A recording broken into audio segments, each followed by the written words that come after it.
حدود طائر سدرا۔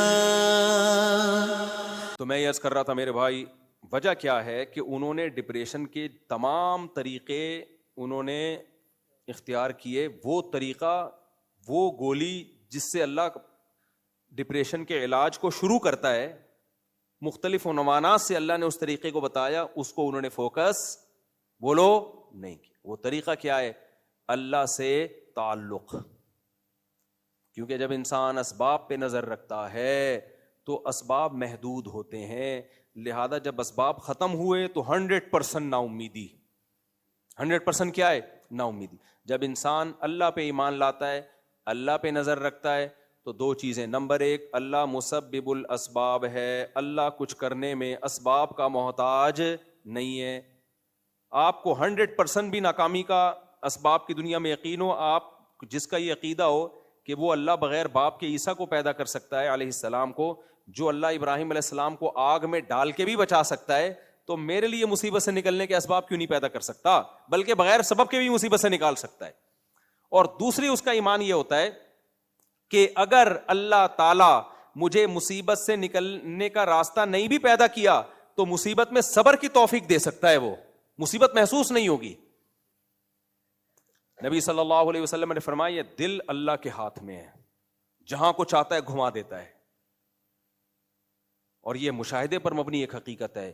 بعض دفعہ ساری خواہشیں پوری ہو رہی ہوتی ہیں، دل بے سکونی سے جل رہا ہوتا ہے، کیونکہ اللہ نے اس کے دل میں بے سکونی ڈال دی ہوتی ہے۔ بعض دفعہ کوئی بھی کام نہیں ہو رہا ہوتا، پھر بھی مزے کی نیند سوتا ہے آدمی، پھر بھی سکون ہوتا ہے اس کے دل میں۔ وجہ کیا ہے کہ غموں میں صبر کی توفیق کس کے ہاتھ میں ہے؟ اللہ کے ہاتھ میں۔ اگر اللہ صبر کی توفیق دے دے تو فہو المرام، مقصد کیا ہو گیا؟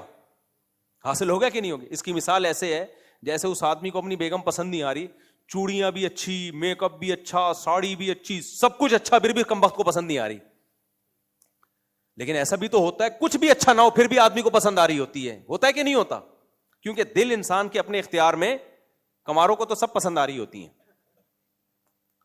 وجہ کیا ہے بھائی؟ اٹریکشن ہونے نہ ہونے میں، طبیعت مائل ہونے یا نہ ہونے میں، دل اپنے اختیار میں بولو نہیں۔ تبھی تو آپ کا کچھ کھانے کو دل نہیں کر رہا تو کسی کے مشورے پہ دل کرنے نہیں لگتا، ایسا ہوتا ہے کہ نہیں ہوتا؟ اب آپ نے صبح بھی گوشت کھایا، دوپہر بھی گوشت کھایا، رات بھی گوشت کھایا، پھر صبح ناشتے میں گوشت، اگلے دن دوپہر کو دل کرے گا گوشت کھانے کا؟ اب آپ کا ایک دوست ہے، اس نے دعوت کی، اس نے کہا یار میں نے اتنی خوشی سے آپ کے لیے بکرا کاٹا ہے یار، اب اس کو کھا لو، آپ ایسا کرو۔ آپ نے کہا کہ یار میرا دل نہیں چاہ رہا، مجھے تو اب دیکھ کے اس کو متلی آ رہی ہے۔ وہ کہہ رہے میرے وہ کہنے پہ کھا لو، تو کھا لیں گے آپ اس کے کہنے پہ، لیکن اگر وہ آپ کو حکم یہ دے رہا ہے کہ میرے کہنے پہ دل میں چاہت پیدا کر لو کہ کھانے کی چاہت پیدا ہو جائے، یہ کر سکتے ہو آپ؟ بہت مشکل ہے بات سمجھانا میرے بھائی۔ دوبارہ سے دیکھو، آپ گوشت کھا کھا کے دل بھر گیا آپ کا،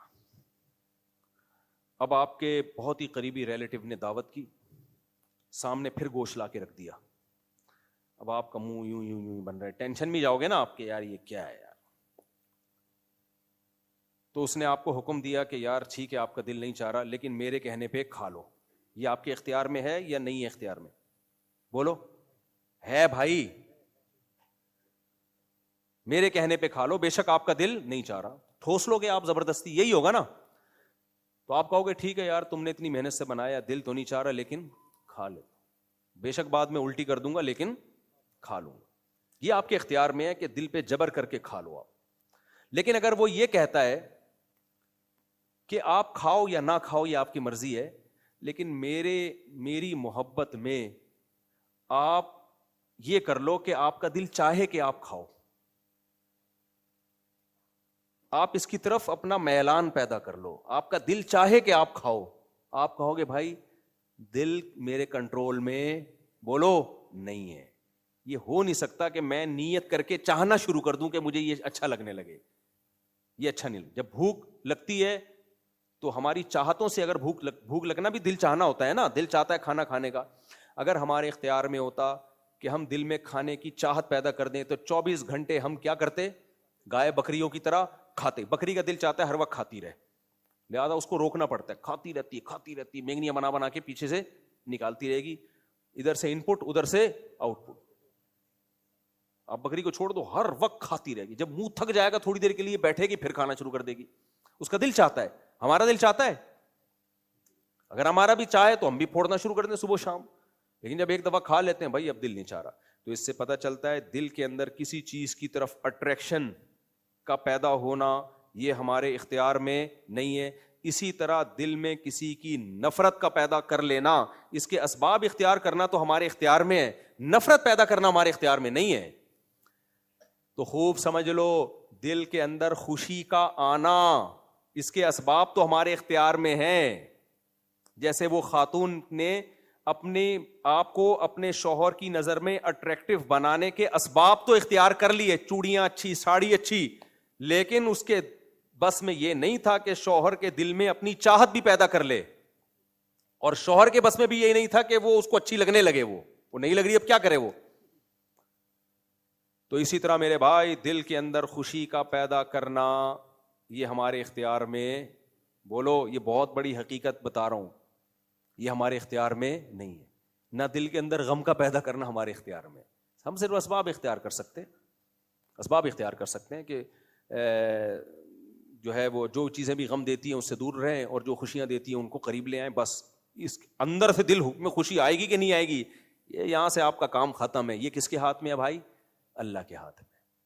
تو اللہ کہتا ہے جس کا ریلیشن مجھ سے مضبوط ہوگا, جس کا ریلیشن مجھ سے مضبوط ہوگا وہ خوشیوں کی زندگی گزارے گا. جس کا ریلیشن مجھ سے مضبوط نہیں ہوگا خوشی کے علاوہ سب کچھ ملے گا.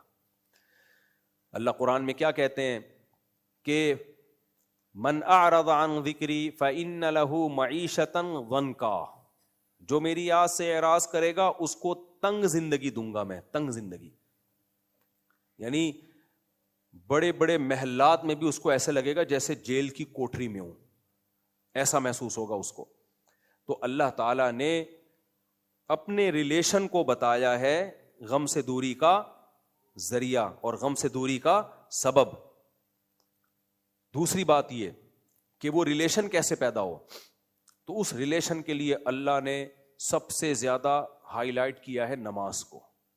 دو چیزوں کو بہت ہائی لائٹ کیا ہے. نمبر ایک عقیدہ تقدیر کو, انا للہ و انا الیہ راجعون. اس میں عقیدہ تقدیر ہے کہ ہم اللہ کے غلام ہیں. غلام کی اپنی مرضی تھوڑی ہوتی ہے, غلام پہ کس کی چلتی ہے؟ اللہ کی چلتی. عقیدہ تقدیر اتنی زبردست چیز ہے نا ڈپریشن سے بچانے کے لیے. علماء نے یہاں تک لکھا ہے, اہل سنت والجماعت کا عقیدہ ہے کہ اگر آپ سے اللہ نہ کرے کوئی گناہ ہو گیا اور آپ نے توبہ کر لی اچھی طریقے سے, تو اسلام کیا کہتا ہے؟ اللہ اس گناہ کو معاف کر دے گا. اب عقیدے کی فقہا نے یہ مسئلہ بیان کیا ہے کہ اگر پھر بھی آپ کو ٹینشن ہو رہی ہے نا, جبکہ آپ توبہ کر چکے ہیں, پھر بھی ٹینشن ہو رہی ہے یہ گناہ میں نے کیوں کیا, تو آپ یہ سوچ سکتے ہو کہ مقدر میں لکھا ہوا تھا, بس جو لکھی ہوئی چیز ہے وہ ہٹ نہیں سکتی. گناہ سے پہلے یہ سوچنے کی اجازت نہیں ہے کہ مقدر میں لکھا ہوا ہے تو میں یہ جا کے کر رہا ہوں. آپ کو کیا پتہ لکھا ہوا ہے کہ نہیں لکھا ہوا, اور اسی پہ اللہ قیامت کے دن گناہ گار کو پکڑے گا. گناہ گار کو جو گناہ گار کہے گا کہ اللہ میرے مقدر میں یہ گناہ لکھا ہوا تھا, اللہ کہیں گے تجھے پہلے کس نے بتا دیا تھا کہ لکھا ہوا ہے؟ صحیح ہے نا, تو اپنے اختیار سے کر رہا تھا نا. اس کی میں اکثر ایک مثال دیتا ہوں کہ زید نے بکر کو قتل کر دیا, آپ نے زید کو پکڑا, زید نے بکر کو قتل کیا پیر کے دن دوپہر 12 بجے. آپ نے زید کو پکڑا کہ بھئی تو نے بکر کو قتل کیا ہے, بدلے میں ہم تجھے قتل کریں گے. زید جواب میں یہ کہتا ہے کہ دیکھو بکر کی موت پیر کے دن دوپہر 12 بجے لکھی ہوئی تھی کہ نہیں لکھی ہوئی تھی؟ کہیں کسی بھی مفتی سے فتویٰ لے آؤ کہ اس کی موت دوپہر 12 بجے نہیں لکھی ہوئی تھی تو میں اپنے آپ کو مجرم مان لوں گا. آپ نے مفتیوں سے فتویٰ لیا کہ بھئی یہ جو بکر صاحب کا دوپہر پیر کے دن 12 بجے قتل ہوا ہے, مفتی صاحب کیا یہ 12 بجے دوپہر کو لکھا ہوا تھا؟ ساری دنیا کے سارے مفتی, سارے مسلک کے اہل حدیث بھی, بریلوی بھی, شیعہ بھی, سنی بھی, اور دیوبندی بھی, اور حنفی بھی, اور شافی بھی, اور مالکی بھی, اور حنبلی بھی, اور سلفی بھی, سب فتویٰ دیں گے ہاں بھائی دوپہر 12 بجے پیر کے دن ہی مرنا تھا. قرآن کہتا ہے لا یستأخرون ساعۃ ولا یستقدمون, جب موت کا وقت آتا ہے ایک سیکنڈ بھی آگے پیچھے نہیں ہوتا. آپ نے فتوے لا کے دے دی. اب زید نے کہا بھائی جب لکھی ہوئی تھی, مرنا ہی تھا, تو مجھے کیوں مجرم ٹھہرا رہے ہو؟ سمجھ میں آ رہی بات؟ تو آپ پتہ ہے کیا، دوبارہ ان مفتیوں کے پاس جانا کہ حضرت یہ کہہ رہا ہے کہ یہ تو لکھا ہوا ہی تھا، مرنا ہی ہے، تو مجھے کس بات کی سزا دی جا رہی ہے؟ تو مفتی صاحب اگر عقل مند ہوں گے وہ کہیں گے کہ اس کو اس سزا میں مار دو اور بولو تیری بھی لکھی ہوئی تھی. یہ الزامی جواب ہے. الزامی کا مطلب ہوتا ہے اسی کی دلیل کو اس پہ پھیر دو کہ بھائی ٹھیک ہے پھر ہم بھی تیری گردن اڑا دیتے ہیں اور تیرے وارثوں کو بھی چیخنے کا حق نہیں ہے. جب گردن اڑ جائے گی تو پتہ چل جائے گا تیری بھی اس ٹائم پہ. سارے مفتی وہی فتویٰ تیرے بارے میں دے رہے ہوں گے، اس وقت لکھی ہوئی تھی، جس نے مارا ہے کوئی گناہ گار نہیں ہے. اور تحقیقی جواب اس کا یہ ہے کہ یہ تو ہے لکھی ہوئی تھی، لیکن کمبخت تجھے کس نے بتایا تھا کہ پیر کے دن 12 بجے اس کی موت لکھی ہوئی ہے؟ تو نے تو یہ سمجھ کے کہ ابھی اس نے زندہ رہنا ہے، میں نہیں ماروں گا تو نہیں مرے گا، یہ تو نے اپنے اختیار سے یہ کام کیا ہے کہ اس ایک بے گناہ انسان کو قتل کیا، تجھے اس جرم میں قتل کیا جائے گا. تو ہر گناہ میں اسی وجہ سے گناہ ملتا ہے کہ ہمیں پتہ نہیں ہوتا، تبھی ہم اپنے اختیار سے کر رہے ہوتے ہیں، اور اس اختیار سے کرنے کی وجہ سے سزا ہوتی ہے قیامت کے دن. اگر انسان مجبور ہوتا پھر تھوڑی سزا ملتی اس کو. اللہ کہیں گے تم تو خود اپنے اختیار سے یہ تم نے کام کیا تھا جا کے. یہ تو اللہ کے علم میں تھا نا کہ اتنے بج کے اتنے منٹ پہ یہ ہونا ہے. تو اللہ کے علم میں یہ بھی ہے کہ کون کس وقت کون سا گناہ کرے گا، اور پھر اللہ اس کو اس کی سزا دیں گے. لیکن علماء نے بیان کیا کہ اگر گناہ کر کے توبہ کر لی ہے تو پھر تقدیر کا سہارا لے سکتے ہو کہ اب ٹینشن لینے کی ضرورت نہیں ہے بھائی، توبہ بھی لکھی ہوئی تھی، ہو گئی، ٹھیک ہے نا، اور گناہ بھی لکھا ہوا تھا، بس جو ہونا تھا ہو گیا، اب آگے کی زندگی سوچو. سمجھتے ہو بات کو کہ نہیں سمجھتے؟ تو ہر غم میں ہمیں عقیدہ تقدیر کا حکم ہے. غم سے پہلے غم کو دور کرنے کی کوشش کی جائے. اپنی حماقتوں سے جو غم ملتے ہیں ان میں صبر کی توفیق نہیں ملتی. لیکن اگر کوئی غم پہنچ گیا ہے تو نبی صلی اللہ علیہ وسلم نے فرمایا وَعْلَمْ أَنَّ مَا أَصَابَكَ لَمْ يَكُنْ لِيُخْطِئَكَ، جو مصیبت تمہیں پہنچی ہے یہ ہو ہی نہیں سکتا تھا کہ وہ نہ پہنچے. نبی نے یہ نہیں فرمایا کہ جو تمہیں مصیبت نہیں پہنچی، جو مصیبت تمہیں پہنچی ہے وہ پہنچ نہیں سکتی، یعنی جو مصیبت تمہیں پہنچی ہے وہ لازمی پہنچنی ہے، یہ نہیں فرمایا نبی نے، بلکہ فرمایا جو مصیبت تمہیں پہنچتی ہے یہ ممکن ہی نہیں ہے کہ وہ نہ پہنچے. 100% جو مقدر میں مصیبتیں لکھی ہوئی ہیں وہ پہنچ کے رہیں گی، چاہے وہ کسی انسان کی حماقتوں سے ہو یا اللہ کی طرف سے کوئی آزمائش یا سزا ہو، ملے گی لازمی. اور آپ صلی اللہ علیہ وسلم نے یہ بھی فرمایا کہ جو مصیبت تمہیں نہیں پہنچی یہ ہو ہی نہیں سکتا تھا کہ وہ تمہیں پہنچ جائے. بعض دفعہ ایسے ہوتا ہے ہم جا رہے ہوتے ہیں، اچانک کوئی پہاڑ کا پتھر گرتا ہے، ہماری گاڑی ابھی چند سیکنڈ پہلے آگے نکلی ہوتی ہے، ٹھیک ہے نا، ایسے ہوتا ہے کہ نہیں ہوتا؟ تو نبی نے فرمایا یہ مصیبت تمہیں پہنچنی نہیں تھی، لہذا یہ پتھر ایسے اسپیڈ سے آئے گا نیچے اور ایسے ٹائم پہ آئے گا کہ تم بچ جاؤ، اگلا والا ہٹ ہو جائے اس سے. تو ہر مصیبت میں یہی ہے.